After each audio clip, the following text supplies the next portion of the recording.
গত কয়েকদিন ধরে সকলের মুখে একই কথা, এসআইআর। সোশ্যাল মিডিয়া থেকে ইলেকট্রনিক মিডিয়া, খেলার মাঠ থেকে চায়ের দোকান, সর্বত্রই একই আলোচনা। অনেকের মনেই এক অজানা আশঙ্কা, কি জানি এসআইআর এর শেষ পর্যন্ত আমার নামটা থাকবে তো। ইতিমধ্যে বিএলওরা বাড়ি বাড়ি এনুমারেশন বা গণনা ফর্ম বিতরণও শুরু করেছেন। ফর্মটি পেয়ে আবার অনেকের মনে অনেক রকম প্রশ্ন দেখা দিয়েছে। কেউ ভাবছেন বিএলওরা ফর্মটি ফিল আপ করে দেবে, না আমাদেরকেই ফিল আপ করতে হবে। নিজেদের করতে হলে কোন কালি দিয়ে ফিল আপ করবো, কালো না নীল, ছবি কয়টি লাগবে, সাইজ কেমন, ছবিতে সই করতে হবে কিনা, কয় কপি ছবি লাগবে, ছবির ব্যাকগ্রাউন্ড কেমন লাগবে। কেউ ভাবছেন আমার তো ঠিকানা পরিবর্তন হয়েছে, আমি কোন ঠিকানা দেব। বিবাহিত মহিলারা ভাবছেন কাকে অভিভাবক দেব, কোন ঠিকানা দেব। কেউ ভাবছেন রিলেশনশিপে বাবা মা ছাড়া আর কাকে কাকে দেওয়া যাবে। কারো আবার 2002 সালের লিস্টে নাম ছিল কিন্তু ভুল ছিল, সে কি ভুলই লিখবে না ঠিক করে লিখবে। ফর্মটি বাংলায় ফিল আপ করবে না ইংরেজিতে করবে, ফর্মের সাথে কাদের নথি লাগবে কাদের লাগবে না, প্রভৃতি হাজারো প্রশ্ন আপনার মনেও হয়তো ঘুরপাক খাচ্ছে। এই ভিডিওতে আমি এ ধরনের সমস্ত প্রশ্নের উত্তর দিয়ে কি করে নির্ভুলভাবে ফর্ম ফিল আপ করতে পারেন তার তথ্যই আপনাদের সামনে তুলে ধরব। ভিডিওটি সম্পূর্ণ দেখলে আপনি নিজেই নিজের ফর্ম নির্ভুলভাবে ফিল আপ করে জমা দিতে পারবেন এবং এসআইআরে আপনার নাম নথিভুক্ত করতে পারবেন। না হলে আপনি জেনুইন ভোটার হওয়ার সত্ত্বেও কেবলমাত্র ভুলভাবে ফর্ম ফিল আপ করার কারণে অযথা হয়রানির শিকার হতে পারেন। তাই ভিডিওটি লম্বা হলেও এতটুকু স্কিপ না করে সমগ্র ভিডিওটি অত্যন্ত মনোযোগ সহকারে দেখুন। দেখুন, এটি একটি এনুমারেশন ফর্ম বা গণনা ফর্ম। ইতিমধ্যে অনেকেই হয়তো বিএলওদের কাছ থেকে এটি পেয়েও গেছেন, বা যারা পাননি তারাও 2-1 দিনের মধ্যেই পেয়ে যাবেন। ভারতের অন্য রাজ্যে এটি ইংরেজিতে থাকলেও পশ্চিমবঙ্গের জন্য এটি বাংলাতেই ছাপানো হয়েছে। তাই আপনারা সবাই এই বাংলা ফর্মটি কিন্তু পেয়েছেন বা পাবেন। এখন ফর্মটি ফিল আপ করার আগে প্রথমেই যে কাজটি করবেন তা হলো ফর্মটিকে 1 কপি জেরক্স করে ওই জেরক্সটা আগে ফিল আপ করুন, তারপর তা দেখে অরিজিনাল ফর্মটা ফিল আপ করুন। কারণ বিএলওরা আপনাদের প্রত্যেককে 2টি করে ফর্ম দেবে, যার মধ্যে একটি বিএলওরা জমা নেবেন এবং একটি বিএলওরা সই করে আপনাদের দিয়ে যাবেন। তাছাড়া ফর্মের কিছুটা অংশে যার ফর্ম তার নাম, ঠিকানা, ছবি আগে থেকেই প্রিন্ট করা থাকবে। তাই পূরণ করতে গিয়ে একটি ফর্ম নষ্ট করে ফেললে আবার আরেকটি ফর্ম পাওয়ার কিন্তু কোনো সম্ভাবনা নেই। তাই আগে জেরক্স কপিতে ফিল আপ করে নিলে ফর্মটি নষ্টের কোনো ভয় থাকবে না। এবার আসছি ফর্মটি কিভাবে ফিল আপ করবো এ বিষয়ে। সহজভাবে বোঝানোর জন্য আমি ফর্মটিকে 4টি ভাগে ভাগ করে দেখানোর চেষ্টা করছি। প্রথমে দেখুন প্রথম অংশ বা ফর্মের উপরের অংশ। সবার উপরে লেখা আছে দেখুন ভারতের নির্বাচন কমিশন, তার নিচে লেখা গণনা ফর্ম এবং তার নিচে বিএলওর নাম ও কন্ট্যাক্ট নম্বর। এরই ঠিক নিচে বড় করে 5টি কলামে বিভক্ত যে অংশ তাকেই আমি প্রথম অংশ বা প্রথম ভাগ বলছি। এই অংশটি আগে থেকেই প্রি প্রিন্টেড থাকবে। এর প্রথম ঘরে আপনার নাম, ঠিকানা। দ্বিতীয় ঘরে দেখুন ক্রমিক নং, অংশ নং, বিধানসভা ক্ষেত্রের নাম, রাজ্যের নাম, এগুলি আগে থেকেই লেখা আছে। তৃতীয় ঘরটিতে দেখুন একটি কিউআর কোড এবং চতুর্থ ঘরটিতে আপনার একটি ছবি দেওয়া আছে। পঞ্চম বা শেষ ঘরটি দেখুন ফাঁকা, যেখানে আপনার এখনকার তোলা একটি পাসপোর্ট সাইজের ছবি বা কালার ছবি আঠা দিয়ে লাগাতে হবে। তবে ছবির ব্যাকগ্রাউন্ড কিন্তু সাদা হলে ভালো হয়। আপনি যদি এই ব্যাকগ্রাউন্ডের ব্যাপারটি বুঝতে না পারেন তবে যারা ছবি তোলেন তাদের শুধু বলুন পাসপোর্ট সাইজের হোয়াইট ব্যাকগ্রাউন্ডের কালার ছবি, তারা ঠিক বুঝে যাবে। এই ছবি লাগানো ছাড়া প্রথম ভাগে আপনার আর কোনো কাজই নেই। আবারও বলছি, এখানকার 4টি ঘর আগে থেকেই পূরণ করা থাকবে। আপনার কাজ শুধু 1 কপি করে 2টি ফর্মেই 2টি ছবি লাগানো। তবে ছবিতে সই করারও কিন্তু কোনো দরকার নেই। এবার আসছি ফর্মটির দ্বিতীয় ভাগের অংশে। দেখুন, এই ভাগে মোট 9টি কলাম আছে, যার প্রথম কলামটিতে আছে জন্ম তারিখ এবং শেষ কলামে আছে স্বামী বা স্ত্রীর এপিক নম্বর। এই অংশটি পূরণ করতে হবে আপনাদের 2025 সালের ভোটার লিস্ট অনুসারে, অর্থাৎ এই অংশটি ফিল আপ করতে আপনার 2025 সালের ভোটার লিস্ট লাগবে। আরেকটি কথা, এই অংশটি কিন্তু সকলেরই ফিল আপ করতে হবে, যাদের 2002 সালের ভোটার লিস্টে নিজের নাম রয়েছে বা যাদের নিজের নাম নেই কিন্তু বাবা মার নাম আছে, বা যাদের বংশগত কারো নামই 2002 সালের লিস্টে নেই, তাদের সকলেরই কিন্তু এই অংশটি ফিল আপ করতে হবে। অর্থাৎ এই অংশটি হলো কমন অংশ বা সবার ফিল আপ করার অংশ। এর 1 নং কলমে আছে জন্ম তারিখ। যার ফর্ম তার জন্ম তারিখটি লিখবেন এইভাবে: প্রথমে তারিখ, তারপর মাস, তারপর বছর। অর্থাৎ কারো জন্ম যদি 1990 সালের 12ই জানুয়ারি হয়, তবে তিনি লিখবেন 12/1/1990। এরপর 2 নং কলামে আছে দেখুন আধার নং। যদিও এটি লেখা বাধ্যতামূলক নয়, তবে আধার কার্ড থাকলে অবশ্যই আধার নম্বরটি লিখুন। অবশ্যই আপনার নিজেরটা লিখবেন। 3 নাম্বার কলামে আছে মোবাইল নম্বর। এখানে আপনার নিজের একটি মোবাইল ভ্যালিড নাম্বার দেবেন, তবে একেবারে নিজেরই নম্বর দিতে হবে সব ক্ষেত্রে তা কিন্তু নেই, কারণ অনেক বাড়িতেই সকলের মোবাইল থাকেই না। সেই সব ক্ষেত্রে পরিবারের যে কোনো একজনের নাম্বার সকল সদস্যদের নাম্বার হিসাবে লেখা যেতে পারে। 4র্থ কলামে আছে পিতা মাতা বা অভিভাবকের নাম। এখানে যার ফর্ম পূরণ হচ্ছে তার বাবার নামটাই লিখবেন। বিবাহিত নারীদের অনেকেই অবশ্য অভিভাবক হিসাবে স্বামীর নাম দেখান, তবুও বলছি এই কলামে নিজের বাবার নামটাই লিখবেন, কারণ নিচে স্বামীর নামের জন্য আলাদা কলাম আছে। 5ম কলামে আছে পিতা বা অভিভাবকের এপিক নম্বর। এখানে মনে রাখবেন, আবেদনকারীর পিতা যদি জীবিত থাকে এবং তার যদি এপিক কার্ড থাকে তবে এপিক নাম্বারটি লিখবেন। তবে তিনি যদি মৃত হন বা তার যদি এপিক কার্ড না থাকে তবে এপিক নাম্বার দেওয়ার দরকার নেই। ঘরটি ফাঁকাই রাখুন, কারণ দেখুন লেখা আছে যদি থাকে, অর্থাৎ এটি দেওয়া কিন্তু ম্যান্ডেটরি নয়। এরপর 6 নম্বর কলামে আছে মায়ের নাম। এখানে আবেদনকারীর নিজের মায়ের নাম লিখুন, শাশুড়ি মা কিন্তু নয়। যেখানে লেখা আছে মায়ের এপিক নম্বর, সেই 7ম কলমে এবার আগের মতোই মা যদি জীবিত থাকে বা তার যদি এপিক কার্ড থাকে তবে এপিক নম্বরটি লিখবেন। আর যদি মা মৃত হন বা তার যদি এপিক কার্ড না থাকে তবে ঘরটি আগের মতোই ফাঁকা রাখুন, কারণ এখানেও বলা আছে যদি থাকে, অর্থাৎ ম্যান্ডেটরি নয়। 8ম কলামে আছে স্বামী বা স্ত্রীর নাম। এখানে বিবাহিত পুরুষরা তাদের স্ত্রীর নাম লিখুন এবং বিবাহিত নারীরা তাদের স্বামীর নাম লিখুন। আর যদি আবেদনকারী অবিবাহিত হন, তা সে পুরুষই হন বা মহিলা হন, তাহলে এই ঘরটি ফাঁকা রাখুন। এবার দেখুন 9ম কলাম বা দ্বিতীয়াংশের শেষ কলামে আছে স্বামী বা স্ত্রীর এপিক নং যদি থাকে। এখানে আবেদনকারী স্বামী বা স্ত্রী হিসাবে যার নাম লিখেছেন তার যদি এপিক কার্ড থাকে তবে এপিক নম্বরটি লিখবেন। যদি না থাকে তবে ঘরটি ফাঁকা রাখুন। আর আবেদনকারী অবিবাহিত হলে একইভাবে এই 9ম এবং 8ম এই দুটি ঘরই ফাঁকা থাকবে, কিছুই লেখার দরকার নেই। এবার আসছি ফর্মটির 3য় ভাগের অংশে। এতক্ষণ ফর্মের যে অংশের আলোচনা করলাম তার নিচে দেখুন ফর্মটি 2টি অংশে বিভক্ত, বাঁদিকের অংশ ও ডান দিকের অংশ। বাঁদিকের অংশটিকে আমি 3য় অংশ হিসাবে আলোচনা করছি। এই অংশের উপরে দেখুন লেখা আছে সর্বশেষ এসআইআরে নির্বাচক তালিকায় থাকা নির্বাচকের বিবরণ। এই অংশটি কিন্তু ফিল আপ করতে হবে সম্পূর্ণরূপে 2002 সালের ভোটার লিস্ট অনুসারে।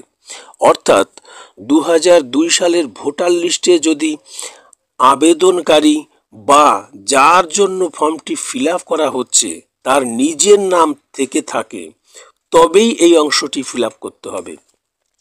আর যদি আবেদনকারীর নিজের নাম 2002 সালের ভোটার লিস্টে না থাকে, তবে এই অংশটি ফিল আপ করতেই হবে না, এই অংশটি তখন ফাঁকা থাকবে।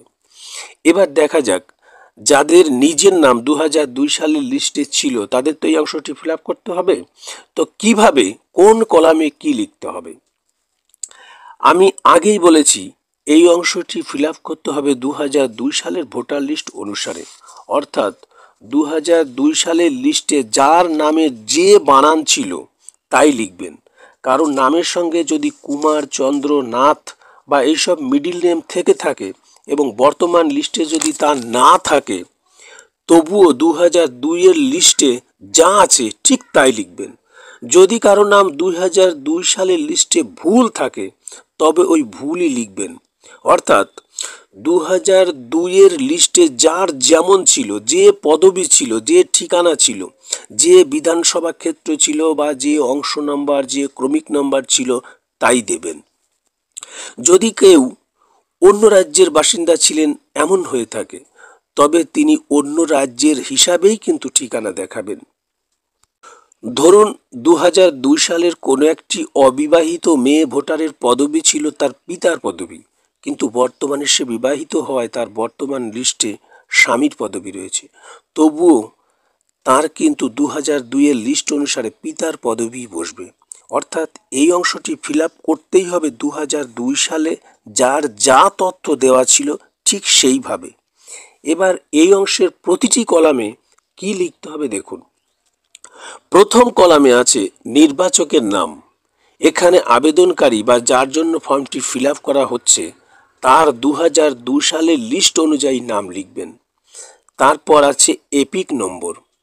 এখানে 2002 সালের লিস্টে তার এপিক নম্বর থাকলে তা দেবেন, না থাকলে দেওয়ার দরকার নেই। এরপর আত্মীয়ের নামের স্থানে 2002 সালের লিস্টে তার আত্মীয় হিসাবে যার নাম রয়েছে তার নামটাই লিখুন। হতে পারে পিতার নাম বা মায়ের নাম বা স্বামীর নাম, সেটা দেখে লিখুন। দেখুন এইভাবে 2002 সালের লিস্টে আত্মীয়ের নাম দেওয়া রয়েছে, তা দেখে আত্মীয়ের নামটি লিখুন। তার নিচে সম্পর্কের ঘরে লিখুন এই নির্বাচকের সঙ্গে ওই আত্মীয়র কি সম্পর্ক ছিল সেই সম্পর্ক। তবে বেশিরভাগ ক্ষেত্রে পিতাই হবে, কিছু ক্ষেত্রে স্বামী বা মায়ের নামও হতে পারে। মোট কথা 2002 সালের লিস্ট দেখে আপনি লিখুন যে নির্বাচকের সঙ্গে যে আত্মীয়ের যা সম্পর্ক দেখানো রয়েছে আপনি সেই সম্পর্কটাই লিখুন। এরপর জেলার কলামে 2002 সালের লিস্ট অনুসারে আপনার যে জেলা ছিল তা লিখুন। এর পরের কলামে রাজ্যের নাম আছে। এখানে 2002 সালের লিস্টে আপনি যে রাজ্যের বাসিন্দা ছিলেন তাই লিখুন। পশ্চিমবঙ্গের বাইরে অন্য রাজ্যে যদি থেকে থাকে তাই লিখবেন। তার নিচের কলাম বিধানসভা ক্ষেত্রের নামের স্থানে 2002 সালে থাকা আপনার বিধানসভা ক্ষেত্রটির নাম লিখুন। তার নিচের কলামে ওই বিধানসভা ক্ষেত্রের নম্বর লিখুন। এই নম্বরটি আপনি আপনার 2002 সালের ভোটার লিস্টের উপরেই পেয়ে যাবেন। তার পরের কলাম অংশ নম্বরে আপনার 2002 সালের লিস্টের অংশ নম্বরটি লিখুন এবং তার পরের কলামে ক্রমিক সংখ্যার ঘরে 2002 সালের লিস্ট অনুযায়ী নির্বাচকের বা আপনার ক্রমিক সংখ্যাটি লিখুন। সেই সঙ্গে আপনার ফর্মের তৃতীয় অংশের ফিল আপও সম্পূর্ণ হয়ে গেল। তবে আমি আবারও রিপিট করছি, এই অংশটি সম্পূর্ণরূপে ফিল আপ হবে 2002 সালের লিস্ট অনুযায়ী। কথার কথা, আপনি যদি 2002 সালে বীরভূমের অধিবাসী ছিলেন এবং বর্তমানে আপনি নদিয়ার অধিবাসী, তবে আপনার কিন্তু 2002 সালের লিস্ট অনুযায়ী ওই বীরভূমের বিধানসভা ক্ষেত্রের অংশ নম্বর, ক্রমিক নম্বর এগুলি কিন্তু বসবে। এবার আসছি ফর্মের চতুর্থ ভাগের অংশে। নিচের দিকে ফর্মটি দেখুন আড়াআড়ি দুটি ভাগে বিভক্ত। বাঁদিকের অংশটি এতক্ষণ আলোচনা করলাম, যাকে আমি তৃতীয় অংশ বলেছি, আর ডান দিকের অংশটিকে বলছি চতুর্থ ভাগের অংশ। এই চতুর্থ ভাগের অংশটি এখন আমি আলোচনা করব। এই অংশের উপরে লেখা আছে দেখুন আত্মীয়ের বিবরণ, যার পূর্ববর্তী কলামের সর্বশেষ এসআইআরে দেওয়া আছে। এই অংশটি কিন্তু ফিল আপ করতে হবে যাদের নিজের নাম 2002 সালের লিস্টে নেই, কিন্তু তার বাবা বা মা বা ঠাকুরদা বা ঠাকুমার যে কোনো কারো নাম রয়েছে, কেবলমাত্র তাদের জন্য। তাই যাদের নিজের নাম 2002 সালের ভোটার লিস্টে আছে তাদের এই অংশটি ফিল আপ করতে হবে না। তবে যদি কারো নিজের নাম 2002 সালের ভোটার লিস্টে আছে এবং বাবা মার নামও 2002 সালের ভোটার লিস্টে থেকে থাকে, তবে সে যদি বাঁদিকের অংশের সাথে ডান দিকের অংশটিও ফিল আপ করেন তবে ভুল তেমন কিছু হবে না, কিন্তু এত পরিশ্রমের দরকারই নেই। কারণ তার নিজের নামই যখন রয়েছে 2002 সালের লিস্টে, তাই বাঁদিকের নিজের জন্য নির্ধারিত অংশটাই তার এসআইআর এ নাম নথিভুক্ত হওয়ার সবচেয়ে বড় প্রমাণ। তাই তার আর ডান দিকের পিতার জন্য নির্ধারিত অংশটি ফিল আপ করতে হবে না, এই অংশটি তখন ফাঁকাই থাকবে। আবার যাদের নিজের নামও 2002 সালের লিস্টে নেই এবং বাবা মা বা আত্মীয় স্বজন কারো নাম 2002 সালের লিস্টে নেই, তাদেরও এই বাম দিকের এবং ডান দিকের এই দুটি কলামই ফাঁকা থাকবে। তাদের কেবলমাত্র উপরের অংশটি ফিল আপ করতে হবে। সোজা কথায় নিচের বাঁ দিকের অংশ হলো 2002 সালের সাপেক্ষে নিজের জন্য অংশ এবং ডান দিকের অংশটি হলো 2002 সালের সাপেক্ষে পিতামাতা বা দাদু ঠাকুমাদের জন্য অংশ। তাই যাদের নিজের নাম 2002 সালের লিস্টে নেই, বাবা মা বা দাদু ঠাকুমার নাম রয়েছে, তারাই কেবলমাত্র এই অংশটি ফিল আপ করুন।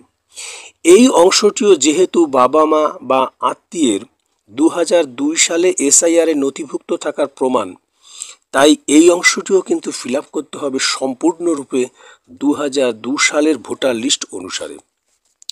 2002 সালের লিস্টের অনুযায়ী আত্মীয়ের নামের বানান থেকে শুরু করে ঠিকানা বা অংশ নম্বর প্রভৃতি সব কিছুই লিখতে হবে ওই 2002 সালের লিস্ট হিসাবে। আগেই বলেছি অংশটির উপরে রয়েছে আত্মীয়ের বিবরণ। এই অংশের প্রথম কলামে নামের জায়গায় আত্মীয়ের নাম লিখুন। আত্মীয় বলতে সাধারণত বাবা মা ঠাকুরদা বা ঠাকুমাকেই বোঝানো হয়েছে, তবে মনে রাখবেন বাবার নাম থাকলে বাবার নামটাই দেবেন। বাবার নাম না থাকলে তখন মায়ের নাম, বা বাবা মায়ের কারো নাম না থাকলে তখন ঠাকুরদা বা ঠাকুমার নাম দেওয়া যাবে। কাকা জ্যাঠা প্রমুখকে দেখানো যাবে কিনা এই বিষয়ে কিন্তু এখনো পর্যন্ত বিষয়টি কমিশনের বিবেচনাধীন রয়েছে। তবে এখনো পর্যন্ত কমিশনের অ্যাপে কিন্তু আত্মীয় বলতে বাবা মা ঠাকুরদা বা ঠাকুমা এই চারজনকেই দেখানো হচ্ছে। যাই হোক, বাবার নামকেই প্রথম প্রায়োরিটি দেবেন, না থাকলে তখন মা বা দাদু ঠাকুমার দিকে ঝুঁকবেন। তাই এই অংশের প্রথম কলামে নামের স্থানে 2002 সালের লিস্ট অনুসারে বাবা মা বা দাদু ঠাকুমা এদের মধ্যে যার নাম আছে তার নামটি ওই লিস্টে যেমনভাবে আছে তেমনভাবে লিখুন। তার নিচের কলামে আপনি আত্মীয় হিসাবে যার নাম দিলেন তার এপিক নম্বরটি দেবেন। কিন্তু যদি থাকে 2002 সালের ভোটার লিস্ট লক্ষ্য করলেই দেখবেন তার নামের পাশে এপিক নম্বর আছে কিনা। যদি থাকে দেবেন, না থাকলে ঘরটি ফাঁকা রাখুন। তার নিচের কলামে আত্মীয়র নাম বলতে এই অংশের প্রথম কলামে আপনার আত্মীয় হিসাবে যার নাম দিয়েছেন 2002 সালের লিস্টে তার অভিভাবক হিসাবে যার নাম দেখানো রয়েছে তার নামটা লিখুন। মনে করুন আপনি প্রথম কলামে নামের স্থানে আপনার বাবার নাম দিয়েছেন এবং 2002 সালের লিস্টে আপনার বাবার নামের পাশে তার অভিভাবক হিসাবে তার বাবা অর্থাৎ আপনার ঠাকুরদার নাম ছিল। অতএব 3 নম্বর কলামে আত্মীয় নামের স্থানে আপনার ঠাকুরদার নাম বসবে, অর্থাৎ আপনার বাবার আত্মীয় হিসাবে যে ছিল তার নাম বসবে। এরপর সম্পর্কের ঘরে এই অংশের প্রথম কলাম ও তৃতীয় কলামের ব্যক্তিদের মধ্যে যা সম্পর্ক তাই লিখবেন। এরপর 2002 সালের লিস্ট অনুযায়ী নিচের জেলা, রাজ্য, বিধানসভা ক্ষেত্র, বিধানসভা ক্ষেত্রের নম্বর, অংশ নাম এবং এই অংশের প্রথমে আপনি যার নাম দেখালেন ভোটার লিস্টে তার ক্রমিক সংখ্যা এগুলি পরপর লিখুন। এইভাবে আপনার চতুর্থ অংশের ফর্ম ফিল আপও সম্পূর্ণ হলো। এরপর নিচের দিকে আপনার স্বাক্ষরের স্থানে সই করুন। না পারলে বাম হাতের বুড়ো আঙুলের ছাপ দিন। আর যদি সই এবং টিপ কোনোটাই দিতে না পারেন তবে পরিবারের প্রাপ্তবয়স্ক যে কোনো সদস্যকে দিয়ে সই করান এবং ব্র্যাকেটে তার সাথে আপনার সম্পর্ক কি তা উল্লেখ করান এবং তারিখ দিন। এরপর সবার নিচে বিএলওর স্বাক্ষরের স্থানে বিএলও সই করলেই আপনার ফর্মটি সম্পূর্ণ ফিল আপ হয়ে গেল। আরেকটি কথা, ফর্মটি আপনি কালো বা নীল যে কোনো কালি দিয়ে ফিল আপ করতে পারবেন, তবে লাল কালি ব্যবহার করবেন না। আবার সমগ্র ফর্মটি আপনি ইংরেজি বা বাংলা যে কোনো ভাষাতেই ফিল আপ করতে পারেন। ইংরেজিতে ফিল আপ করলে সবগুলি বড় হাতের অক্ষরে ফিল আপ করবেন এবং নামের পাশে ব্র্যাকেটে বাংলাতেও লিখে দেবেন, কারণ ভোটার লিস্ট তো বাংলাতেই বেরোবে। আর সমগ্র ফর্মটি যদি বাংলায় ফিল আপ করেন তাহলে মোবাইল নম্বর, আধার নম্বর বা এপিক কার্ডের নম্বর প্রভৃতির সংখ্যাগুলি কিন্তু ইংরেজিতেই লিখবেন। আরও একটি কথা, নির্বাচন কমিশনের সর্বশেষ আপডেট অনুসারে এখন কিন্তু ফর্মের সাথে কোনো রকম নথি দিতে হবে না। শুধুমাত্র 2 কপি ফর্মের 1 কপি জমা নেবেন এবং 1 কপি বিএলওরা সই করে আপনাদের দিয়ে যাবেন। অর্থাৎ বিএলওরা এখন শুধুমাত্র ফিল আপ করা ফর্মটাই নেবে, কোনো নথি কিন্তু নয়। এরপর এই ফর্মে প্রাপ্ত তথ্যের উপর ভিত্তি করে একটি খসড়া তালিকা প্রকাশিত হবে ডিসেম্বর মাসের প্রথম দিকে।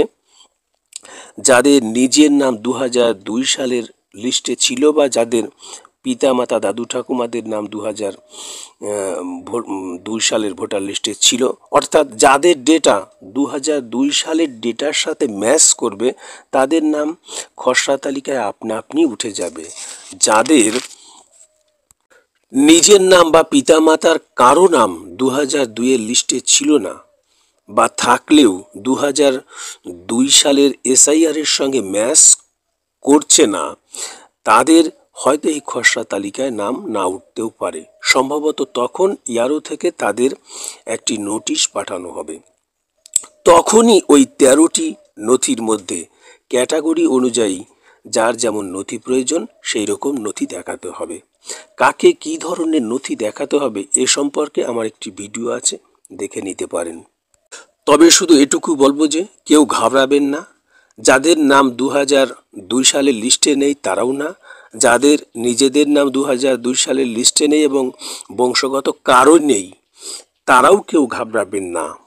কারণ যে 13টি ডকুমেন্টের থেকে নথি চাওয়া হচ্ছে তার মধ্যে কেবলমাত্র ব্যাংক, জীবন বীমা, পোস্ট অফিসের যে নথিগুলো সেগুলোর মধ্যেই সাল তারিখ মেনশন করা আছে। বাকি কোনো নথির সঙ্গে কোনো রকম কোনো সাল তারিখ মেনশন করা নেই।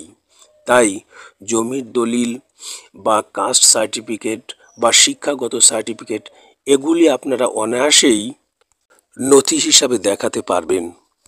আর যদি এ সম্পর্কে আরও বিস্তারিতভাবে জানতে চান তবে কমেন্টে জানাবেন, আমি আরেকটি ভিডিও বানানোর চেষ্টা করব। আশা করি এসআইআর ফর্ম ফিল আপ সম্পর্কে আপনাদের যাবতীয় প্রশ্নের উত্তর দিতে সমর্থ হয়েছি। যদি এর পরেও কিছু জানার থাকে তবে কমেন্টে জানাবেন। আর ভিডিওটি ইনফরমেটিভ মনে হলে চ্যানেলটি সাবস্ক্রাইব করে আমাকে উৎসাহিত করবেন। ধন্যবাদ।